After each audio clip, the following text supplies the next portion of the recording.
అందరికీ నమస్తే. Welcome to genius global. నేను మీ గణేష్. నేను ఈరోజు మార్నింగ్ ఒక కాంగ్రెస్ కార్యకర్తకు ఇందిరమ్మ ఇల్లు లేదు, కాంగ్రెస్ జెండా భుజాన మోసుకున్నాడు, భుజాన మోసుకొని స్టిల్ ఇప్పటి వరకు పూరి గుడిసెల్లే ఉంటున్నాడు. మొన్న వచ్చిన అకాల వర్షానికి ఆ గుడిసె మీద ఉన్న మొత్తం బరకాలను లేచిపోయి ఆ ఇంట్లో నీళ్ళు పోయి మొత్తం తినడానికి తిండి లేకుండా మొత్తం బియ్యం అందులో పప్పు దినుసులు అన్నీ మొత్తం ఖరాబ్ అయిపోయినాయి. ఈ అత్యంత పేదోళ్ళకి ఇస్తామన్న ఇందిరమ్మ ఇండ్లు ఇంతవరకు పేదోడికి అందడం లేదు. నేను లైవ్ లొకేషన్లో ఉన్నా. ఈ మార్నింగ్ కూడా చెప్పే ప్రయత్నం చేసిన, తప్పకుండా నేను లైవ్ లొకేషన్ పోయి ఆ గుడిసెను ప్రతి ఒక్కటి అంగుళం అంగుళం నేను మీకు వివరంగా చూపెడతా అని చెప్పి పొద్దున మాట ఇచ్చిన. 100% నేను చూపెట్టే ప్రయత్నం చేస్తా. ఇక చూసే ప్రయత్నం చేయండి.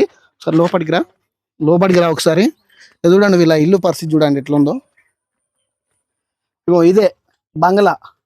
ఎట్లుంది బంగ్లా? అయ్యో, ముఖ్యమంత్రి గారు మంత్రి గారు ఇచ్చిన బంగ్లా కూడా ఎట్లుందో. పైన టాప్ ఉంది, ఓ కింద బండ ఉంది, ఇగో బెడ్రూమ్, కిచెన్లు ఇవన్నీ ఉన్నాయి.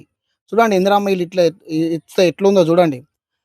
మరి మంత్రి గారు ఏమంటారు, అత్యంత పేదోళ్ళకే పారదర్శకంగా ఇస్తాము అంటున్నారు. కానీ ఏది మరి పారదర్శకంగా ఇచ్చిన ఇందిరమ్మ ఇల్లు ఏది?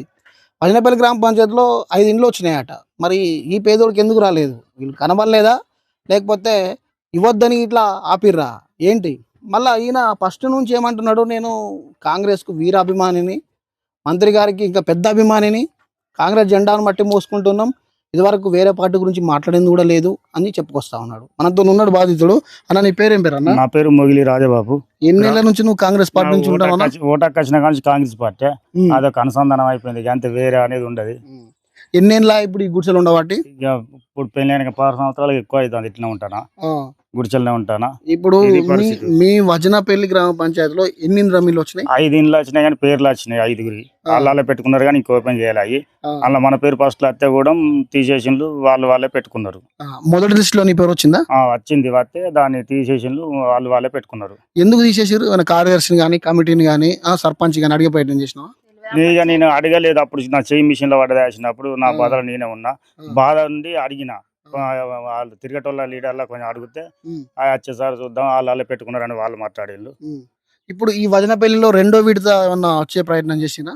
ఇంకేం చేయలే, రెండో విడత చేయలే. ఇప్పుడు మీ ఇంటికి వచ్చి సర్పంచ్ గానీ కార్యదర్శి గానీ ఇట్లా జరిగింది అనగానే ఎవరన్నా వచ్చి కనీసం పరామర్శించుడు గానీ ఎవ్వరు పరామర్శించలేదు, ఏం చేయలేదు. నువ్వేమన్నా కలెక్టర్ గిట్లా ఏమన్నా స్థానిక ఎంఆర్ఓ ఎవరికైనా అర్జీ ఇట్లా పెట్టుకున్నావా? ఇల్లు లేదు మాకు ఒకటి ఇల్లు ఇప్పించాలని చెప్పి కలెక్టర్ కు మంత్రి గారికి ఏమైనా పెట్టుకున్న ప్రయత్నం చేసినావా? మా శ్రీరాబాబు సార్ని కలుద్దామని పోతే కలవలేదు. ఆడ ఉన్న పిఏ అని అడిగితే 5 ఇల్లు వచ్చినాయి మీ కాడికి పెడతారా అన్నాడు. పెడతారా అంటే వాళ్ళే పెట్టుకున్నారు సార్, మా పెట్టాలని ఏడుచుకుంటా కూడా మాట్లాడి ఈ బాధతో నొప్పి పెట్టుకుని మాట్లాడుతూ కూడా వాళ్ళు లీడర్లో పెడతారు, మేము కాదు లీడర్ తప్ప చెప్పిన వాళ్ళే చూసి పెడతారు అంటే వీళ్ళు చూసి పెట్టు లేదు. ఉన్న వాళ్ళకి మామూలుగా ఇల్లు ఉన్న వాళ్ళకే పెట్టుకోవడం జరిగింది.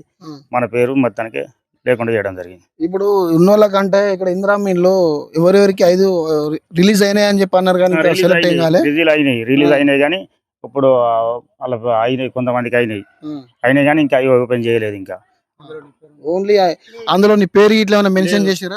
నా పేరు ఫస్ట్ వచ్చింది కానీ లేదు నా పేరు. ఇగో ఇది పరిస్థితి. పెడతాం మంత్రి గారి దగ్గర కూడా పోయిండట. అప్పుడు పరిస్థితి హ్యాండిక్యాప్డ్ కలిస్తే అడిగిన సార్ అని ఏడ్చుకుంటా కూడా బాధతో మాట్లాడితే మీకు ఆ లీడర్ చూసి పెడతారా అది మరి నాకు పెట్టలే కదా సార్, నా పరిస్థితికి ఇది ఉన్నదంటే వాళ్ళే చూసి పెడతారు వాళ్ళే పెడతారు అంటే వీళ్ళు ఇక్కడ వాళ్ళే పెట్టుకోవడం జరుగుతుంది. ఇది పరిస్థితి. ఇందిరమ్మ ఇల్లు పేదోళ్ళకి అని చెప్పన్నారు. ఒకసారి మీ ఇల్లు కూడా చూడండి, నిన్న వర్షానికి అంత ఉరిసింది, ఇక మొత్తం వాటర్ వచ్చినాయి. ఒకసారి చూపెట్టు. ఇక చూడు, ఇగో ఎంత వాటర్ ఉన్నది, మొత్తం ఉరిసింది అంతా. ఒకసారి చూపెట్టే ప్రయత్నం చేయి. ఇగో మొత్తం ఎంత ఖరాబ్ అయిపోయినాయి, అన్ని ఖరాబ్ అయిపోయినాయి. ఇల్లు కూడా చూడగో పైన వాసాలు వేసుకొని గ్రీన్ మ్యాట్ వేసుకొని ఉంటున్నాడు. మరి వీళ్ళకు సోయెత్తలేదా, లేకపోతే మరి వీళ్ళకి కలగనబడతలేవా, ఓట్ల కోసమే వస్తారా, మరి నాయకులు ఏంటో అర్థమవుతలేదు. కానీ మీరు పరిస్థితులు చూడండి ఫస్ట్. ఇప్పుడు ఇందిరమ్మ ఇల్లు అత్యంత పేదోళ్ళకని ముఖ్యమంత్రి అంటాడు, అత్యంత పేదోళ్ళకి అని చెప్పి పొంగులేటి శ్రీనివాసరెడ్డి అంటాడు, అత్యంత పేదోళ్ళకి అని చెప్పి మన మంత్రి అంటాడు. మరి ఎవి ఇల్లు? మరి ఇక్కడ ఉన్న మంత్రి నాకు గుండెకాయ కోసుకున్న మంచిగా కానీ పేదోళ్ళకి ఇందిరమ్మ ఇస్తా, పేదోళ్ళకి చెత్తా అంటాడు. మరి లేదు, నిలబడి ఉన్నాం 3 ఆడపిల్లలు, నాకు చేయలేదు, నేను వికలాంగుని, నా పరిస్థితి ఇది. ఇది చూడండి పరిస్థితి. ఇగో చిన్న పిల్లలు ఉన్నారు, పాపం స్కూల్ పోయే పిల్లలు ఉన్నారు. ఇగో ఏమైందన్నా మొన్న వర్షానికి ఏమైంది మీ ఇంట్లో? వర్షం పడ్డదా ఏమైంది తెలంగాణ నిద్ర పోయిరా వేసుకుంటున్నాం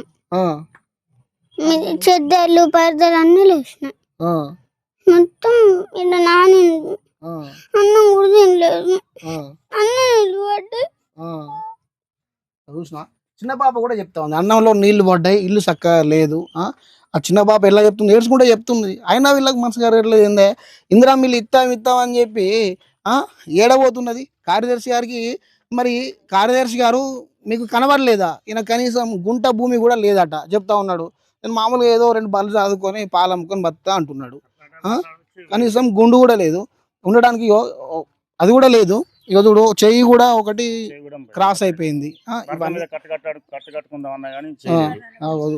చూడండి ఇలాంటి పరిస్థితుల్లో ఉన్న వారికి ఇందిరా మిల్లు లేకపోతే ఎట్లా అండి ప్రభుత్వాలు ఎవరి కొరకు ఉన్నాయి అమ్మా ఇట్లా